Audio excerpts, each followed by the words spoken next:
Hey, good afternoon to you. It is 5:06 here, News Talk 105.9 WMAL, where we are making sense of the news. You can join us today, 888-630-9625, 888-630-WMAL. Some breaking news this morning in the election meddling going on at the hands of the United States Department of Justice, led by Joe Biden and company. New York Times headline, Federal Appeals Court rejects Trump's claim of absolute immunity. The Federal Appeals Court this morning rejecting former President Donald J. Trump's claim that he was immune to charges of plotting to subvert the results of the 2020 election, ruling that he must go to trial on a criminal indictment accusing him of seeking to overturn his loss to President Biden. Because you see, contesting the results of an election is a criminal act. Filing court filings and telling people you think things were done unfairly, that's criminal, I tell you. Julie Kelly joins us now. She is the author of Declassified by Julie Kelly, the excellent Substack, and the book January 6th, How Democrats Used the Capitol Protest to Launch a War on Terror Against the Political Right. Julie, good to have you back with us. Hey, Vince, thanks for having me on. All right, so the D.C., the U.S. Court of Appeals for the District of Columbia steps out and pretty much as expected says, nope, Trump is not entitled to immunity. What do you take away from this?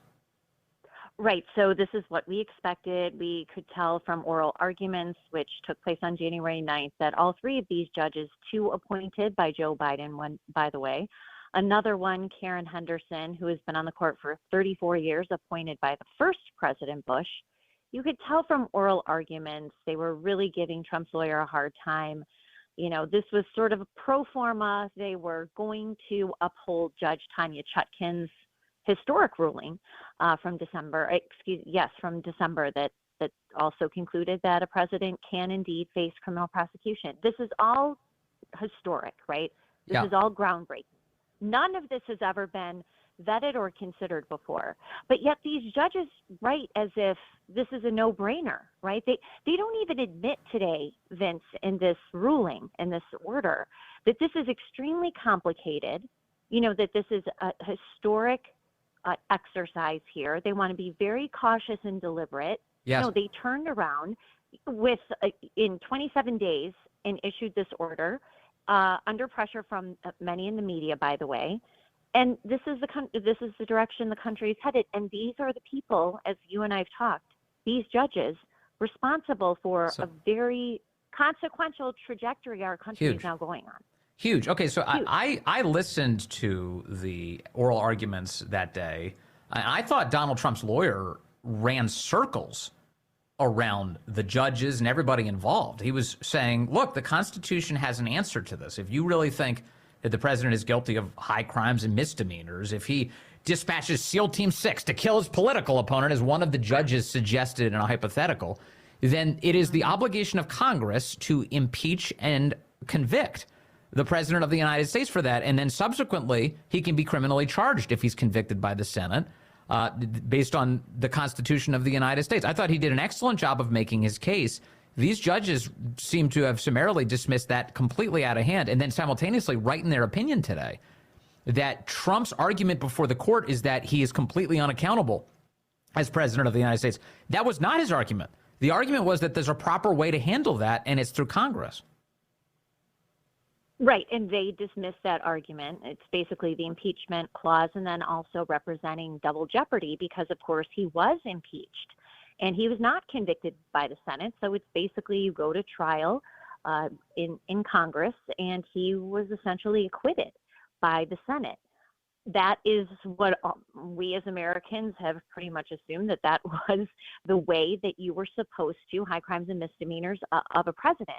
Now, what was a little schizophrenic about their ruling, and I'm still going through it, is they refer to him as Citizen Trump.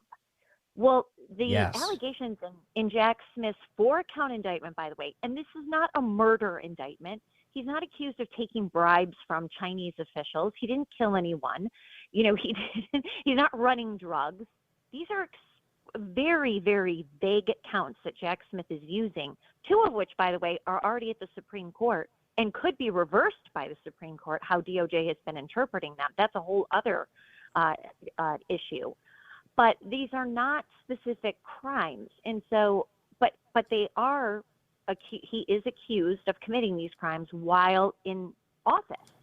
So how can these judges come back and say, well, now you're a citizen, Trump, so you don't get presidential immunity? Well, that wasn't even the argument, and that's not even what Jack Smith is accusing him of. So it really is very confusing, very weak. You would think if judges are going to come forward, especially two judges who have only been on the appellate court, one for about a year and a half, another one for less than a year, are going to come back with some serious arguments, some weighty arguments, but they did not. This really fell so short.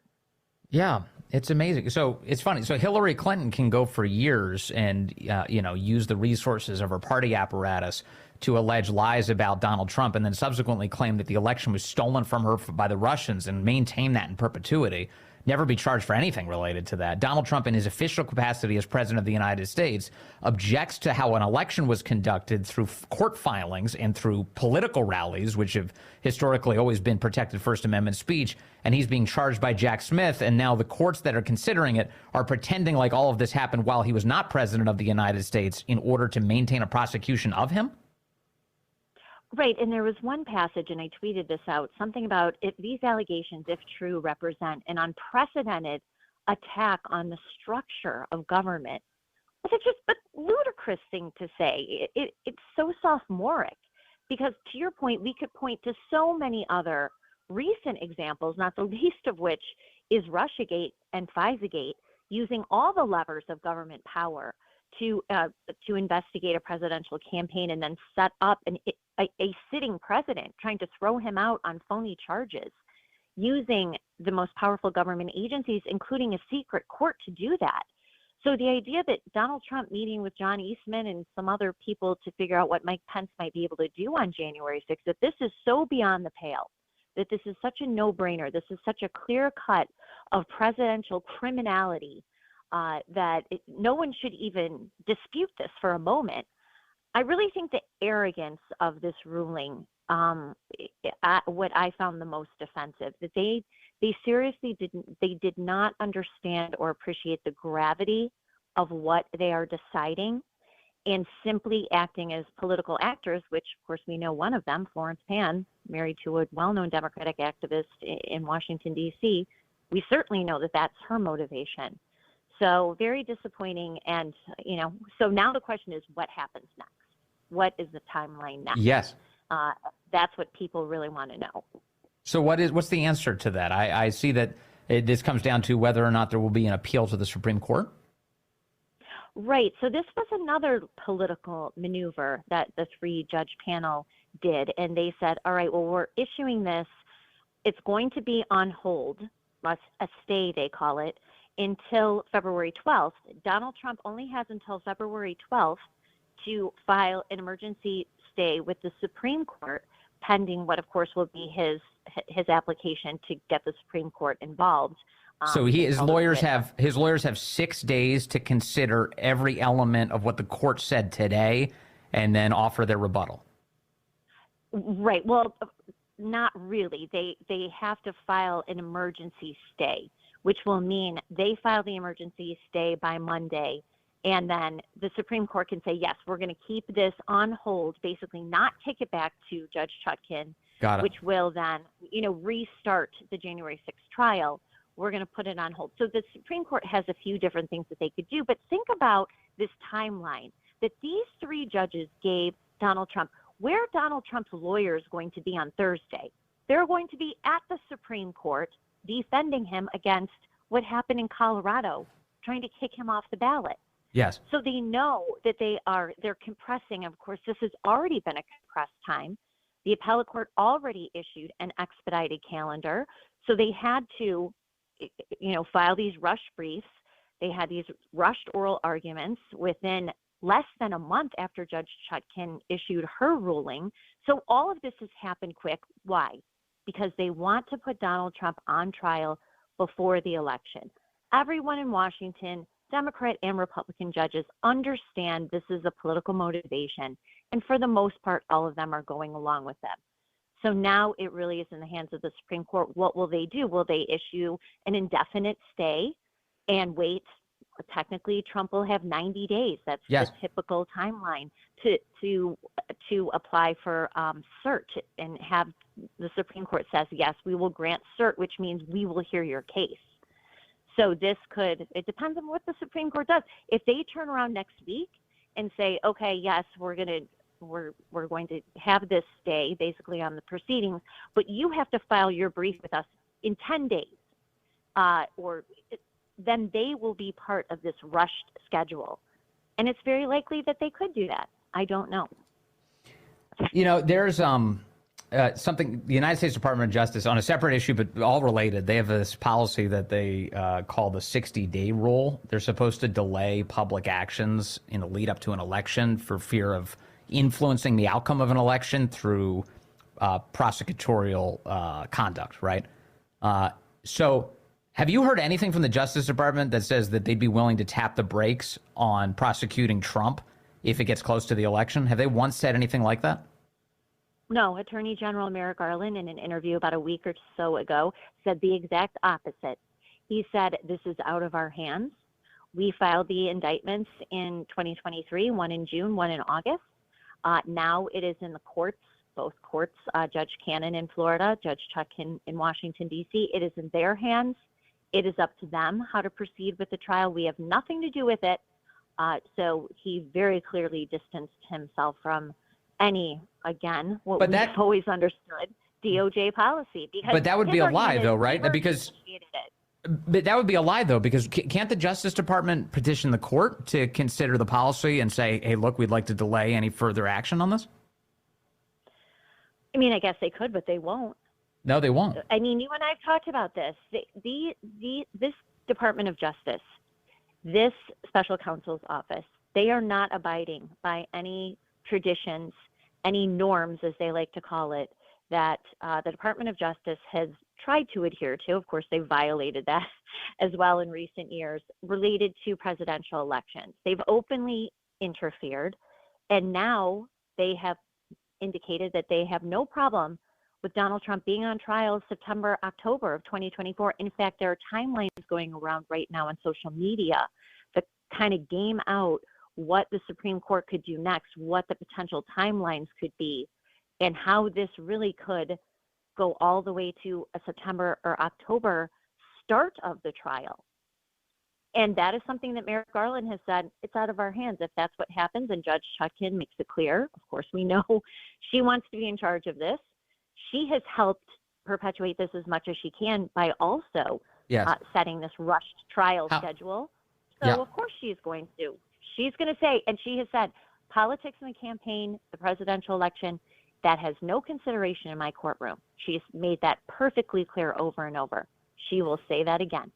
How critical is convicting Trump to Joe Biden's reelection chances? I mean, I don't know. I'm sensing in some quarters they're realizing how this could backfire.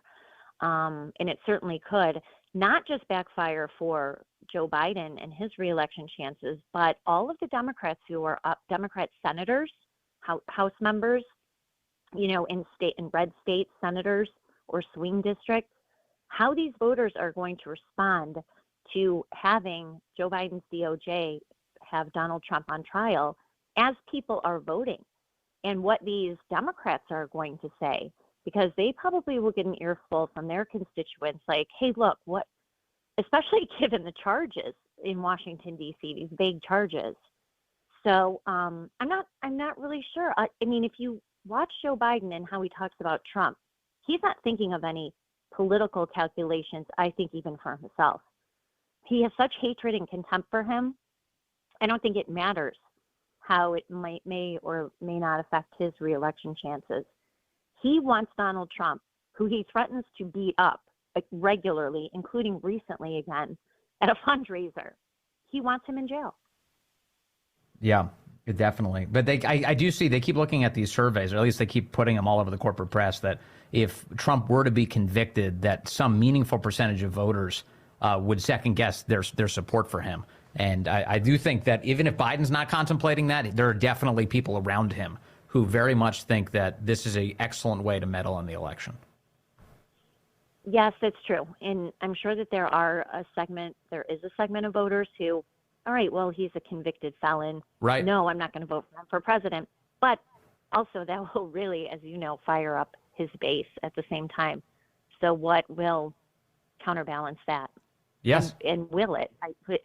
There's so many unknowns, and today was another example of that. And then these wrinkles of the compressed time pushing the Supreme Court to handle this more quickly than they normally would. It's just really hard to sort of game out, where this is headed or some political consequences. And the timeline just keeps on moving so quickly. I mean, because as you mentioned, later this week, the ballot interference, the ballot rigging case is set to be argued before the United States Supreme Court. So that's a big deal, and that's ahead. We'll keep talking to you, Julie Kelly, about all of it. Thank you very much for your aggressive coverage. Always appreciate talking to you. Hey, good afternoon to you. It's 5:34 here on News Talk 105.9 WMAL, where we are making sense of the news. You can join us today. It's 888-630-9625, 888-630-WMAL. It'd be great to have you with us. I got an update for you on Joe Biden's stolen documents. There's so many Biden scandals, sometimes it's hard to keep track of all of them.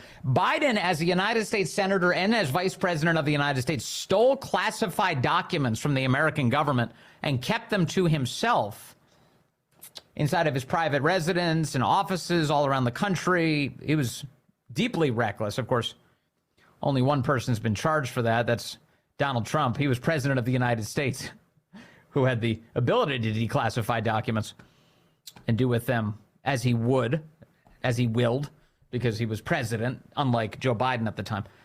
Yet Biden not charged, of course, because his Justice Department not interested in charging him. But they did appoint a special counsel, this guy called Robert Hur, to take a gander and perhaps orchestrate a cover-up. But at the very least, there's going to be a report here. A report is what we're told, and it could come out as early as this week. Did you know that? It could come out as early as this week. The New York Post has a headline up today.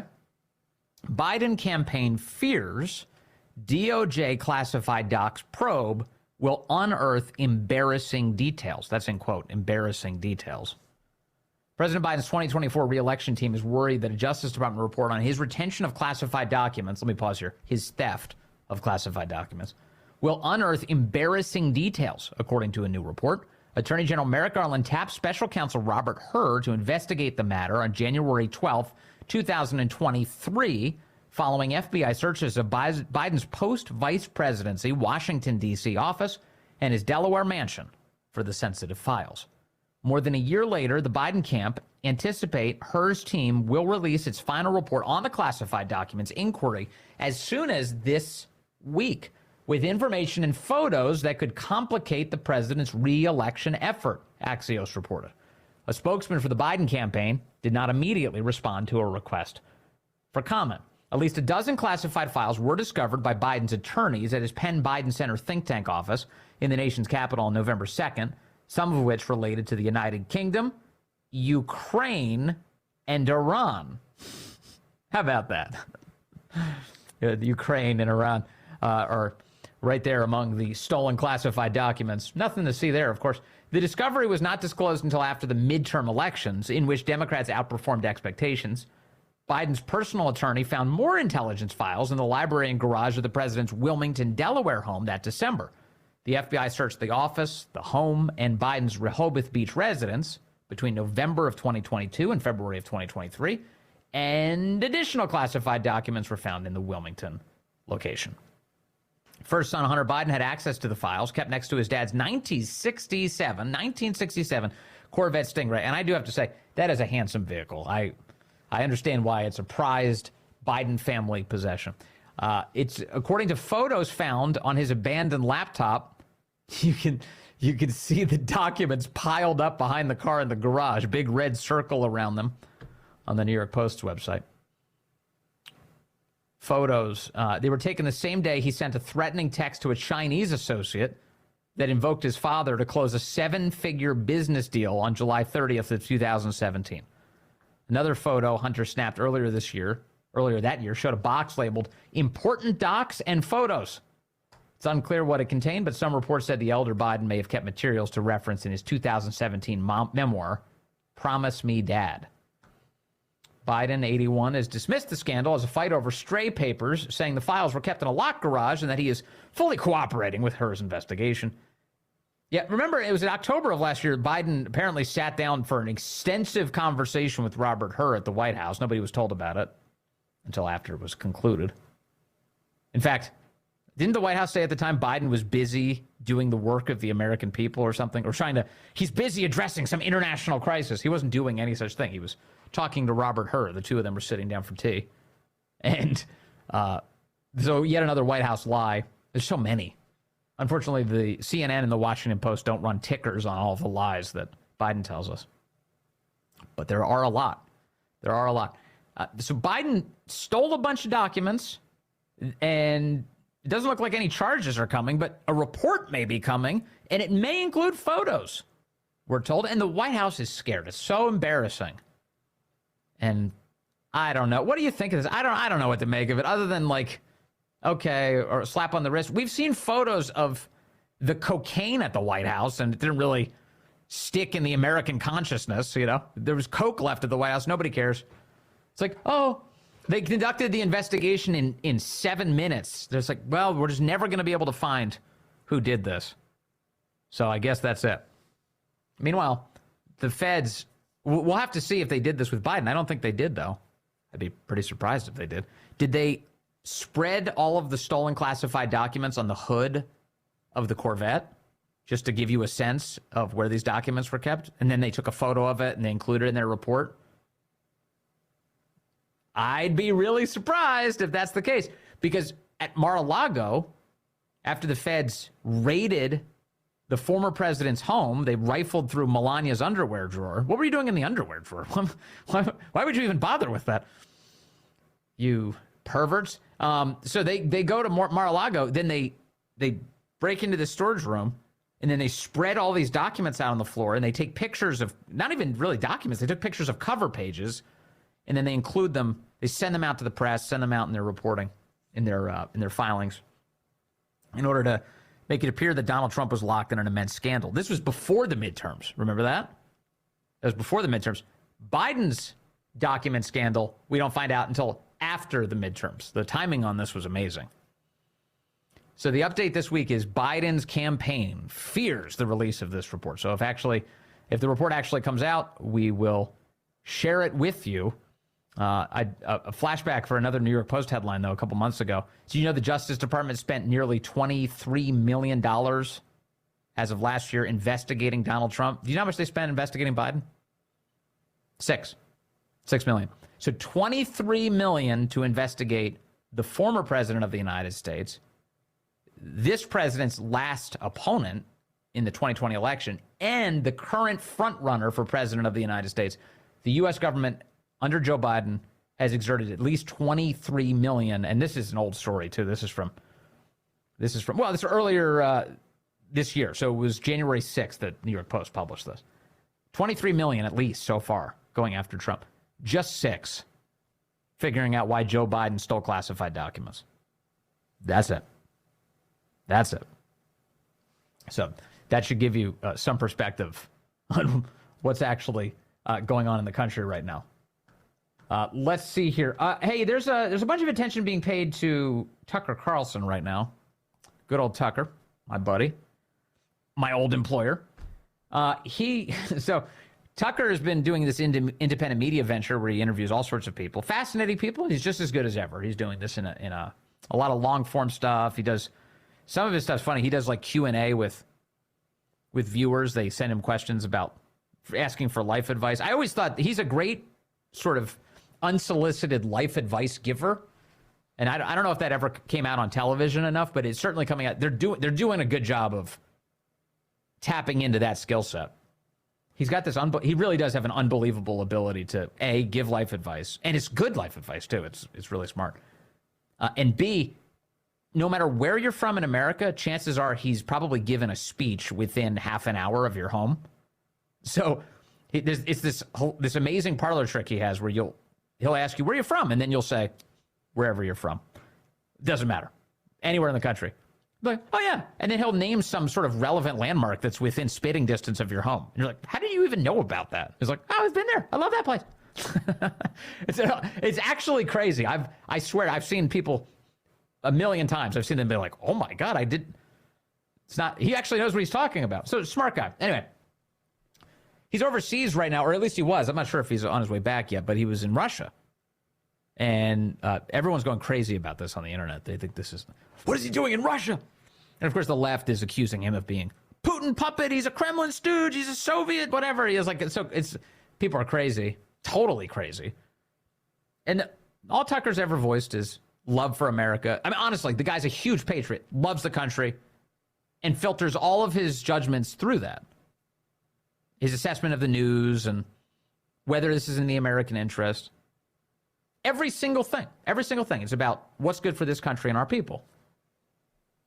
And so a bunch of lunatics are going crazy that he went to Russia, and it turns out he also, while he's been there, I guess this is the point of his trip, was he scored an interview with one of the most important people you could possibly talk to on the planet right now, Vladimir Putin. He scored an interview with him. And so CNN last night was freaking out about this. Now, this was before we had confirmation that Tucker had actually conducted an interview with Putin. But CNN assumed that he would. And here's Aaron Burnett going absolutely apoplectic that, first of all, that Tucker gets to do things like this. It's like you almost can hear a pang of jealousy in Aaron Burnett's.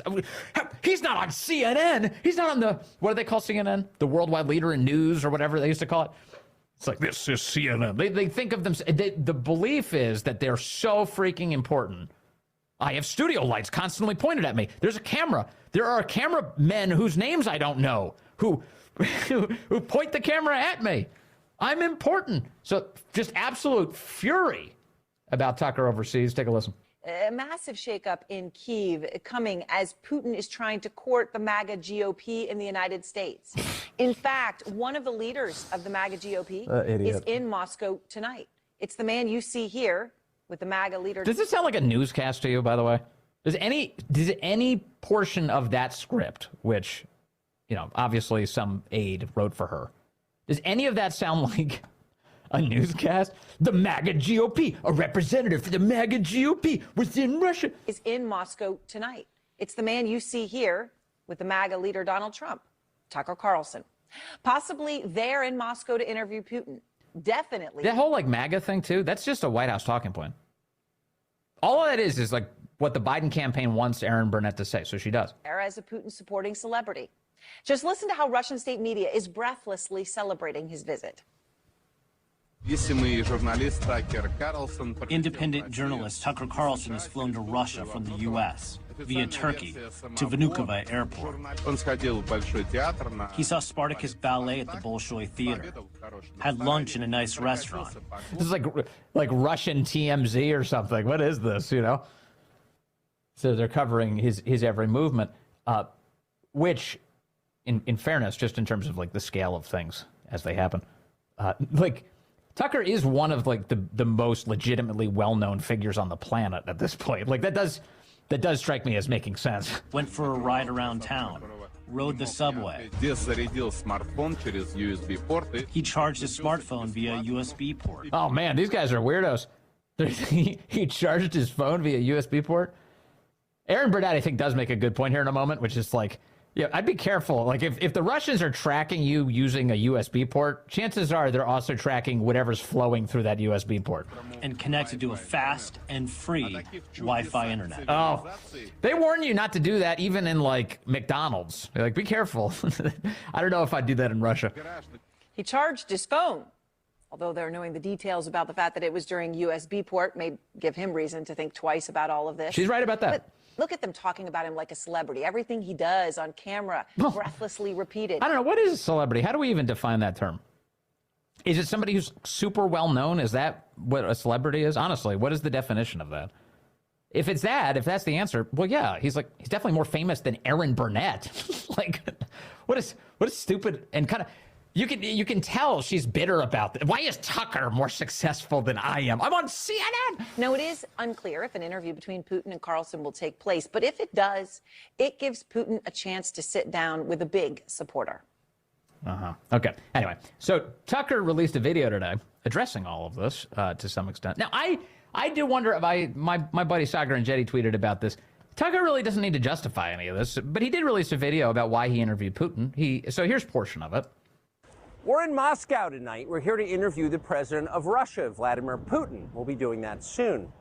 There are risks to conducting an interview like this, obviously, so we thought about it carefully over many months. Here's why we're doing it. First, because it's our job. We're in journalism. Our duty is to inform people. 2 years into a war that's reshaping the entire world, most Americans are not informed. They have no real idea what's happening in this region, here in Russia or 600 miles away in Ukraine.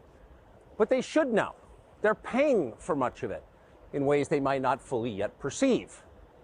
The war in Ukraine is a human disaster. It's left hundreds of thousands of people dead, an entire generation of young Ukrainians, and it's depopulated the largest country in Europe.